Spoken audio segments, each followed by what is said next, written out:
Hi, everybody. Welcome to My Favorite Mistake. I'm Mark Graven. Really happy to be joined today by Lisa Winneke. And before I introduce Lisa, let me first off say thank you. And how are you today? I'm great, and thank you for having me on your show. I love being in conversation about all things that we're going to be in conversation about today. So, yeah, thank you. And where are you joining us from? Listeners, I'm sure, are wondering. From Melbourne, Australia.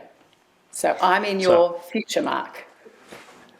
happy Tuesday morning to you, Lisa. Thank you. So Lisa Winneke is an expert in self-empowerment.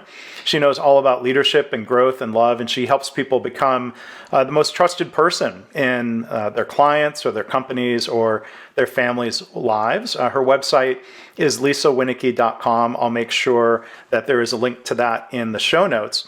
And she is also founder and host of something called the Good News Guide. So we'll learn more about that today. It is a podcast and a YouTube channel. So maybe first off, before we get into mistakes, the name, the Good News Guide, that's something we could all use more of, good news, right? So, do you want me just to do a quick backstory as to how that came about? Sure. So the seed was actually planted about 8 or 9 years ago when I stopped watching mainstream news. I made a deliberate decision that because I was working through healing my own sense of self, I became very, very open to energy, and I found that the news was not something that actually expanded and inspired and empowered me. It did the reverse. It made me feel more afraid of life. So I made a very deliberate decision. I had 3 boys at the time. A lot of people questioned my choice to do so. But along the way, I started to create much more mindful, deliberate ways of where I put my attention and energy.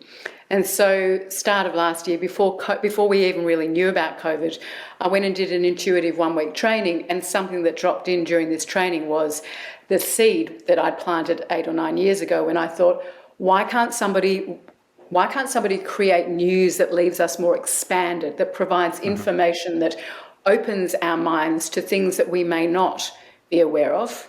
Say for me, growing up, I wasn't aware of all the things that I now teach and what I do in the world. Right. And actually had us connected more deeply to our hearts in order to lead from that place. So it dropped in whilst I was doing this sort of journaling, and it was a show, and came about that it was the good news, more so good news that was new and noteworthy information to the masses, as opposed to a good news story the way that we might think. So yes, I sprinkle the show with those sorts of stories, but in all of it, it's more about the transformation that can occur through the teachers that I bring on and the coaches and experts, which essentially are all good news stories. Because really what it all comes back to, the good news is that it's all inside of us. That everything we seek, every question that we ask, it resides inside of us. So I think that's a really interesting, that's a powerful statement. I think we'll come back to that later on in the podcast and talk a little bit more about the Good News Guide. So I've deviated a little bit from the roadmap that I usually take in the episodes here. Normally we jump right in and ask kind of the question. So Lisa, we've gotten to know a little bit about you here, but looking back, what's your story? What's your favorite mistake? So it ties, actually, not even realizing, it ties perfectly back into what I was just sharing about everything resides within us. So my greatest mistake is not one mistake. It's not a specific mistake the way I've listened to some of your the other people that you've had on your show. My greatest mistake was that I sought guidance, information, the questions that I was asking, I sought it from people outside of me. That I had no connection to my intuition, no connection to my higher self, no connection to the wisdom that resided in me. And because I was so afraid of making a mistake, I continuously sought guidance, coaching, all of it from people outside of me, to the point that I made mistake after mistake because I went down different paths that actually weren't in alignment with who I was. They were in alignment with the perceptions of those people around me of what they thought, based on their life experiences, based on their belief systems. So it meant that for many, many, many years, I did things, I did uni degrees that weren't in alignment with me. I started businesses that weren't in alignment with who I really was. I was doing things according to what other people saw in me. And I mean, looking back, when did you really, I guess, discover that pattern of mistakes, that pattern of looking to others for guidance or ideas or doing things that others might approve of? So, Mark, I can't say it was any one time, but I've been on this trajectory for the last 14, 15 years, coming back to self because I was so disconnected. Just a bit of a backstory, I'd suffered from depression and anxiety and an eating disorder for 2 decades. I didn't even know who I was. So it took a time of coming back to knowing who I was in order to then build up a more trusting relationship, which is ongoing, Mark. It's not like it shows up. But developing a deeper relationship with self, an understanding of who I was, what made me tick, what lit me up, what had me, getting up in the morning and feeling full of life. It was a process of coming back to me in order to then trust me in making the decisions rather than, again, asking somebody outside of me. And sometimes it was people that I didn't even trust, but I gave them my power. So more so, I would say, in the past 3 to 4 years, maybe even 3 years, to be honest, am I really anchoring into knowing and trusting my intuition, knowing that I need the space, the quiet space, to stop the mental chatter, which would have me then seeking guidance for somebody outside, and to come inside and to give myself the space to ask those questions. Has that changed the way that you work with others as a coach? Did you find others maybe looked to you, they looked to Lisa for outside perspective? Have you, I know you've been working on figuring out knowing yourself. Are you helping others find themselves in a similar way? I think the greatest thing that I believe, I think of it as a mother as well, is to be an example of what that looks like to lead from the inside out. And so I know in the way that I show up, in the way that I communicate, because that's one of my gifts is communication, is the way I show up and communicate it demonstrates that I live from that place, that I understand now that there's nothing to fix, that actually everything is inside me, and all the information, all the wisdom, anything that I've ever wanted, it's a matter of noticing when I'm looking outside to turn the mirror back in and to go inside and to ask those questions, as I said. So, I'm also, one of the things I'm really conscious of is I'm a nurturer, and so it's easy to fall into the trap of being connected to nurturing another because we feel that makes us lovable. Understanding that each person is on their own journey, and the greatest thing I can do is show up as me and remind them that their power resides inside of them, that they have everything that they need, that they are perfect and whole and complete as they are. And that, yes, I'm willing to guide them, but really what I'm doing is guiding them back to self.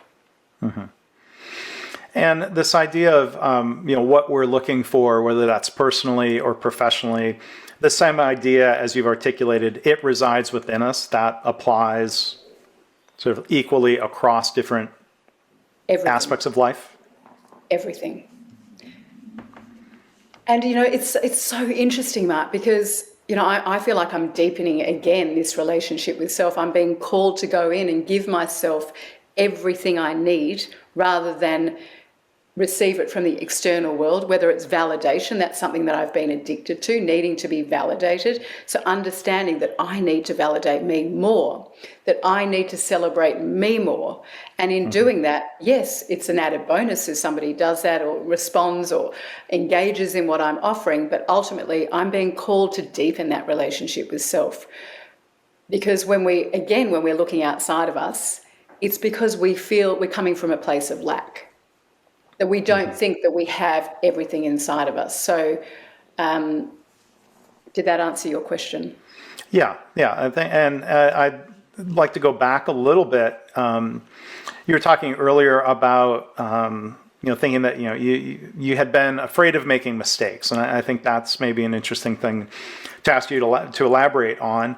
One of my guests from the podcast here, his name is Mark Pett, and he was the author and illustrator of a children's book called "The Girl Who Never Made Mistakes." And this little girl, was in elementary school, is afraid of making mistakes, and she has a lot of anxiety about that. And as the story moves along, she makes a big kind of silly, embarrassing mistake at a talent show in front of her school.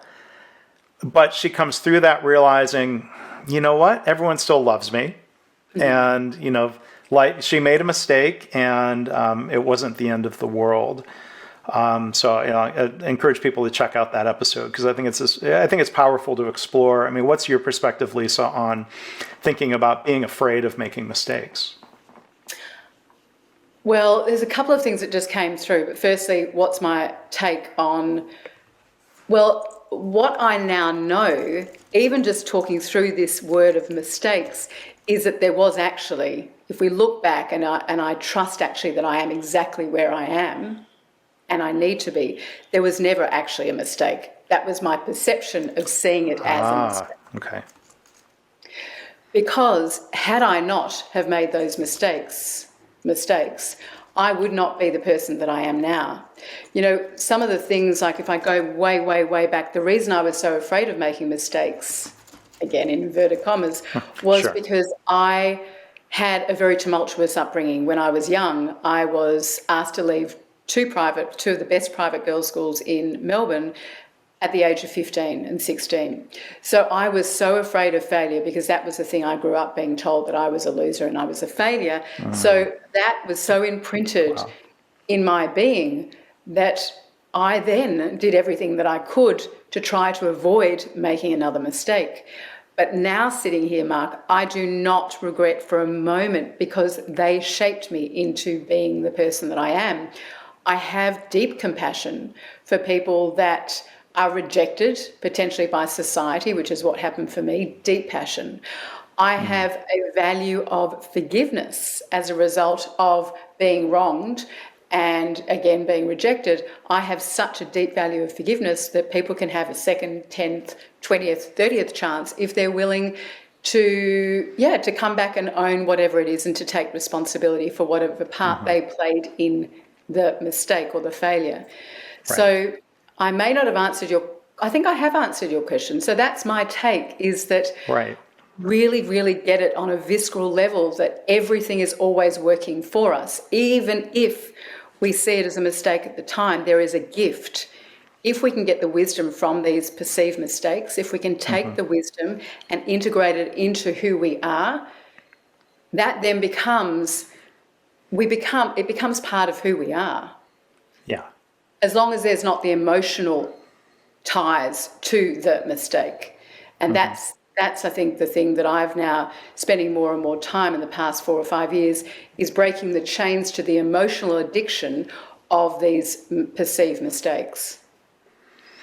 So what I hear you saying, and correct me if you disagree, but what I hear you saying is, there's a time to let go of mistakes and not agonize over them or keep thinking about them in a way that say, perhaps haunts us, but to reflect and to learn and to realize that choosing the wrong university major in some way shapes who you are today.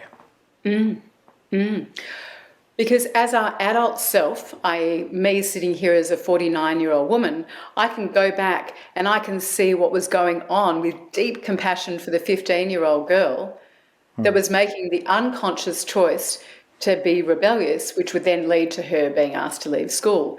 Now, I can see that and I can have deep compassion. Now, deep compassion for her then allows me to sit here as a deeply compassionate woman for my family, for my partner, for the people that I work with, because it springs from self. The importance of going back to these pivotal times that we perceive as mistakes or failures, the power is in going back into them, not to dredge up the pain of them, but to get the wisdom and the gifts from them. Yeah. And that's what we're trying to do here on this podcast series. And sometimes people misspeak and they'll say, my biggest mistake. I'm like, wait a minute, that's different. A favorite mistake is something that's not, especially with the passage of time, it's not so traumatic to think about and talk about and bring up and appreciate that put us in a place where we are now. And to be thankful for that, I guess. I mean, it's just something that just dropped in there when you were just saying that, is that, I made a choice 2 years ago to leave a 20-year marriage with 3 kids, and the fear that came up because of the past conditioning of being fearful of making a mistake and then regretting it and then it being too late to turn back and resolve it. But it's so incredible when the more you can make choices from the inside out, from your inner wisdom and back yourself, the more you know that it's basically the more connected you are with yourself. You make the choices from that place and they're always working for you, whether you can see it at the time or not.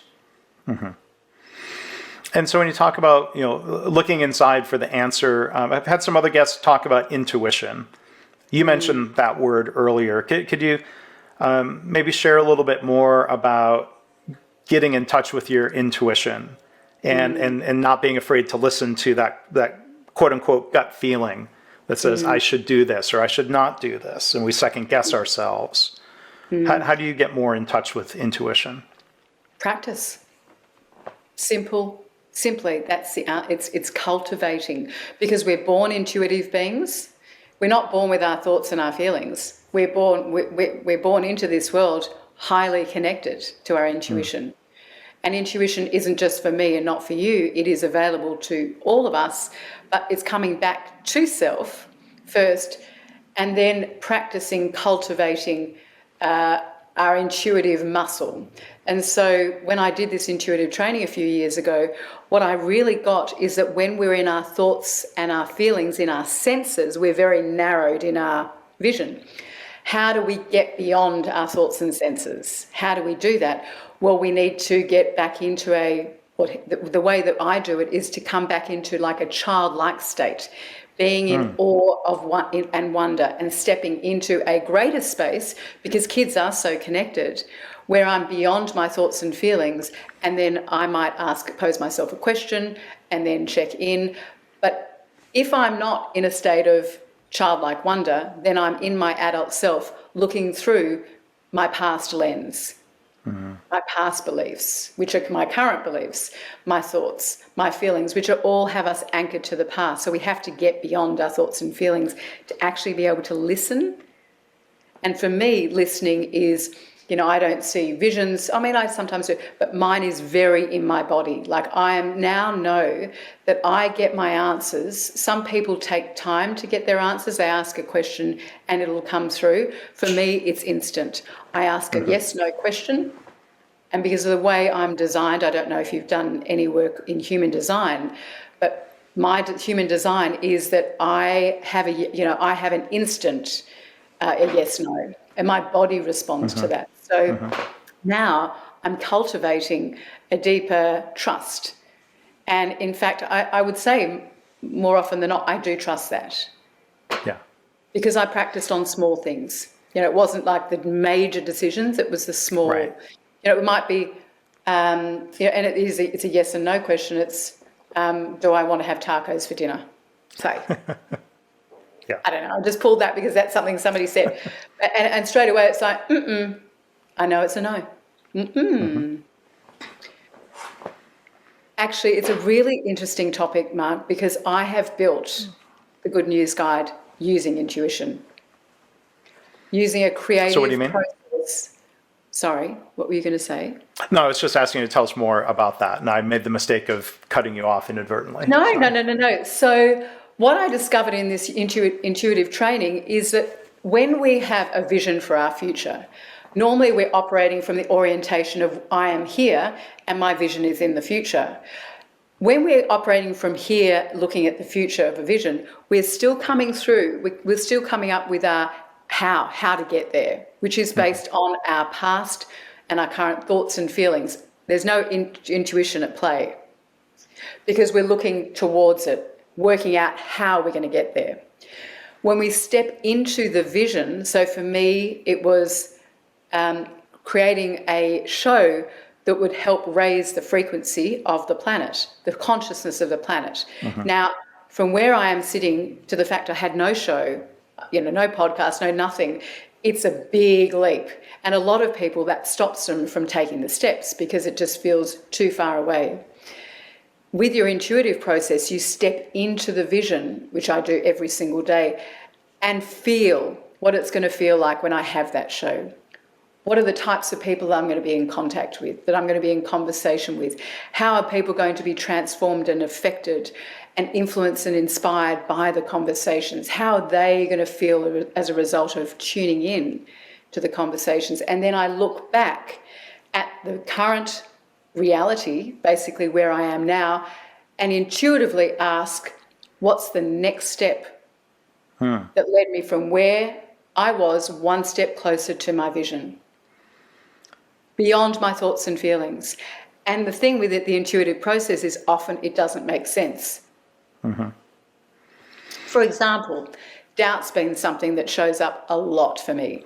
So it might be that I'm standing in the vision and I look back and I see that the most thing that's just raising its head is there is so much doubt that is there. So the next step might be to become super aware and conscious when I am in doubt. Know that it's something that my body's been addicted to for a long time. I don't need to try and work it out. Then refocus my attention and my energy on the vision of what I'm creating. It might be that. That might be the next step. Yeah. Something to break the pattern, the cycle of that. Well, and I'm smiling because what you're saying there really reminds me some connections back to my professional world, which draws a lot of times on lessons from the Toyota Motor Corporation.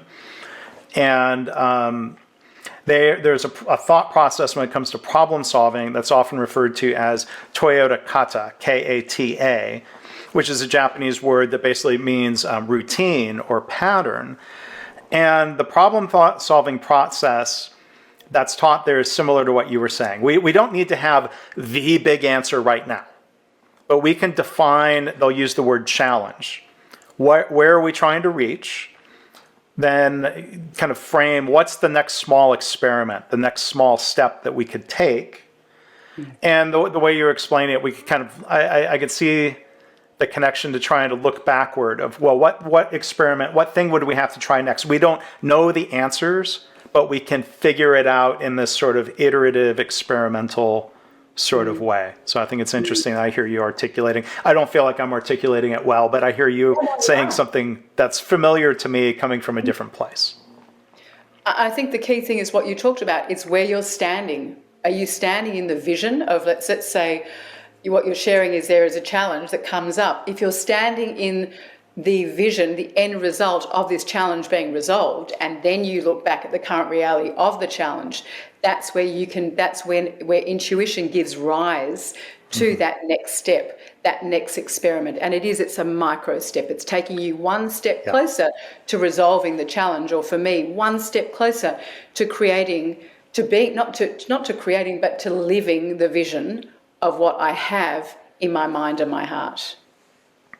And I think that I was just thinking back to, again, this Toyota Kata process where someone's got to decide what's that next thing. It could be intuition. Like, we're going to try this next. Why? I don't know. It feels like the right thing to do. That could happen. Totally. It can be anything. It can be, I need to go for a walk in nature because I'm ungrounded and I'm in my head and I actually need to get back into my body to feel what's the next step. Or to care for my mind and body. I need to do something. I need to go and have a drink. I need to rehydrate my body. Because it's an intuitive process, it often doesn't make sense. But Often. sometimes we just need to recognize that's okay. Well, because, I can't remember the exact amount, but we have access to was it 20 million bits of information per second? It's something extraordinary. Please don't quote me. I know it was just so beyond my imagination. I thought, oh my goodness. And the thing is, as we know, 85 or 90% of what we think each day is repetitive. It's the same. And often negative. We have no access to our intuition when we're in that state of mind. So for us to access these billions of bits of information that are available to us, they're not out there, it's information that we can pull in. We have to get beyond the way our minds are programmed to think and see the world. And so part of what I've been hearing you say, Lisa, is, or it sounds like when we're being bombarded by too much external stimulation, data, information, noise, news. It's interesting. The word news is very similar to the word noise. I don't know if the root words are the same. But what I hear you saying is that when there's too much of that, it's hard to then listen to what's inside. If the answer or the next step, the intuition is inside us. So that's to your point of turning off news, which I thought was a very interesting point. So you're in Australia, I'm in the United States. I've really made efforts, and there are times when I'm more disciplined about it than others, of turning off we have 3 major cable news channels, and most of it is based on different people yelling and arguing with each other. I'm like, well, that's not really news. So I feel better when I turn that off and I find my news from calmer sources. And then you get to choose what you tune into. And, if you want to have it, like I say, I got a lot of flack when I first stopped watching and saying, you're going to raise 3 boys and they're not going to be well read and they're not going to know what's going on in the world. And I said, well, it's never added to my life. And if there's things that I need to know, i.e. if we go into lockdown, rest assured somebody will tell me. And of course, somebody tells me. I know that where I'm at now, the greatest thing I can do for this planet is to mind my energy, mind what I give my attention to, because I'm going to be able to contribute in ways that I was never able to contribute to whilst I'm minding myself. My contribution, my energy, the way I show up for people all throughout my day is greater and greater the more I mind what I put my attention and energy into. Right. I mean, I would make the argument that turning off the noise of people yelling and arguing with each other on TV means you can be more informed. That's, I think, some of my experience. I think, you can still be informed, and then I certainly feel calmer, and my mood is better. I think I could draw a chart. Like, there's a very strong correlation, and I would argue it's causation. Minutes per day with cable news on, and what's my news? And I think there's accumulated effects of that as well. Turning off the news after 30 minutes doesn't immediately, there's a lingering effect, at least I've found. Because our nervous systems are so heightened. They're so heightened by the overwhelming energy and the news and everything else and the way that we have tended to live, that we have no access to this wisdom inside of us when we are receiving this stimuli, constant stimuli. And that's making me think it's probably triggering the fight or flight reaction. And then there we go. We can't really think creatively or clearly, or that's a heightened state. Now that I think about it, sometimes the news seems designed to get you into and keep you into that heightened state. Yes. And so if there's one thing we saw last year during COVID, well, we're still going, is the fear in which the world resides. The majority of the world resides in fear. News just adds to that. Yeah. We are in a constant survival mode. And unless we consciously choose to do something different, we will remain in that state. So there's the difference between I want to be better informed and what happened? What didn't happen? And I think that draws you back in. I'm sure the news, they have figured out how to keep people coming back. There's that. What else? Oh, I'm afraid I don't, as opposed to I want to learn something. I'm afraid I don't know something. And we're not, I mean, it's the other thing that we're not actually given we're not educated or raised, well, I wasn't, to say you don't have to watch the news. You know, you can choose to put your attention and energy into learning something else.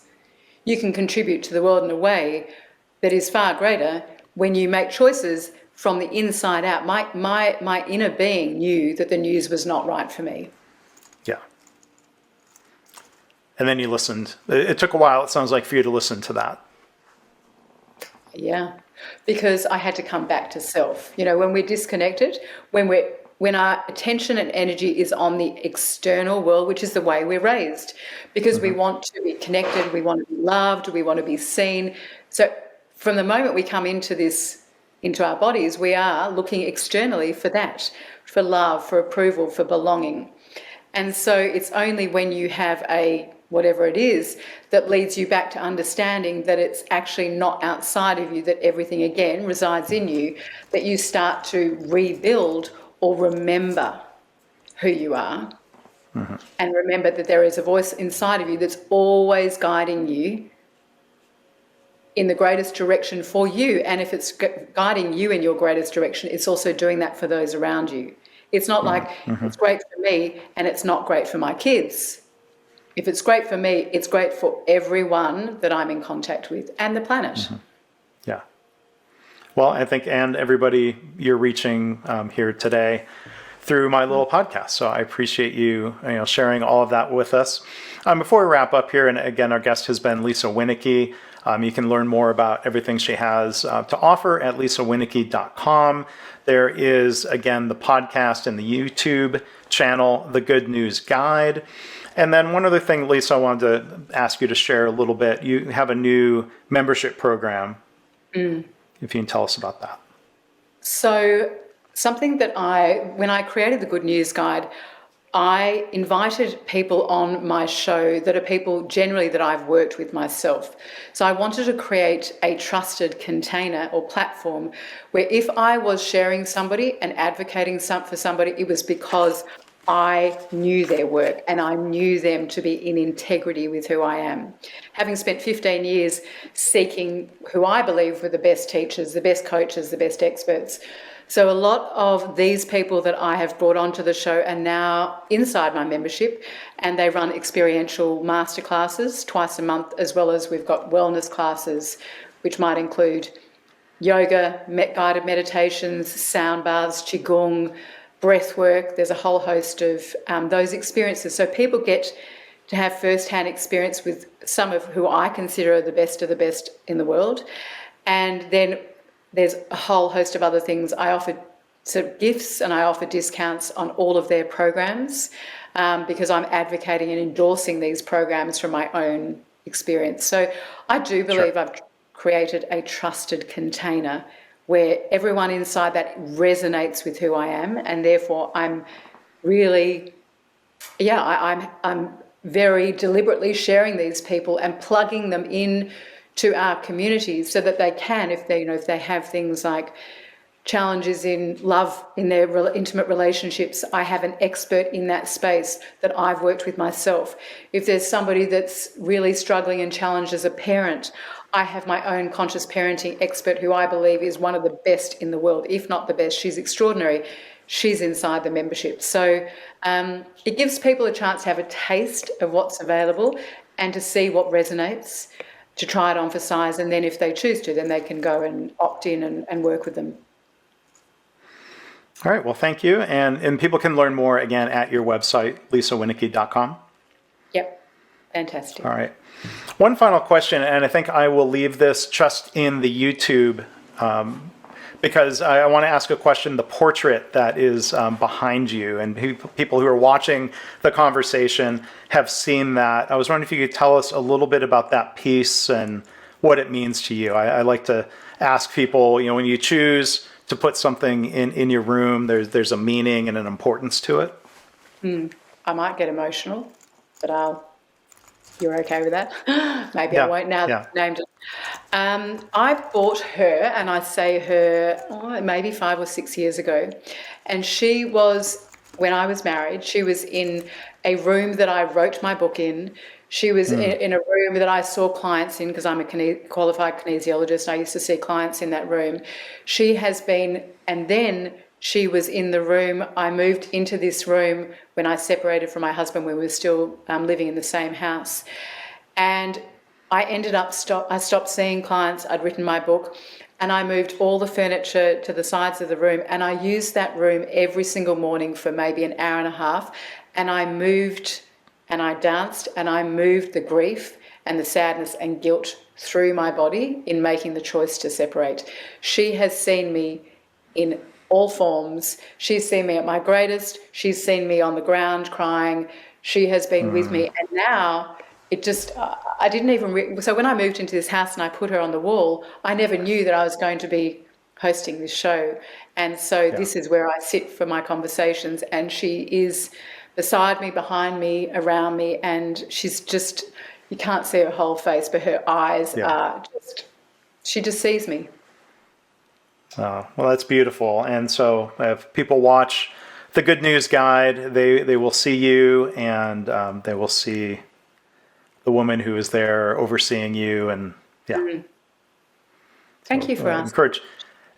Sure. So I'll encourage people to check that out because, so I invite people to go take in more of what Lisa is sharing. So Lisa, thank you so much for being a guest here on the podcast, sharing, your thoughts around, I think, that general idea of not listening to what resides within you in terms of decisions and answers and choices. And thank you for sharing how you've, kind of adapted a new way of being in touch with that. So thank you for sharing that. I realize a lot of it is very personal. So I really appreciate you being willing to talk about that. I enjoyed that so much. I love these connected conversations and sharing, what has supported me in order for that to be an invitation for others if it's not something that they have actually thought about. Yeah. All right. Well, thank you. Thank you for being here. Thank you, everybody, for listening or for watching. We'll see you again soon, I hope. Thanks, Mark.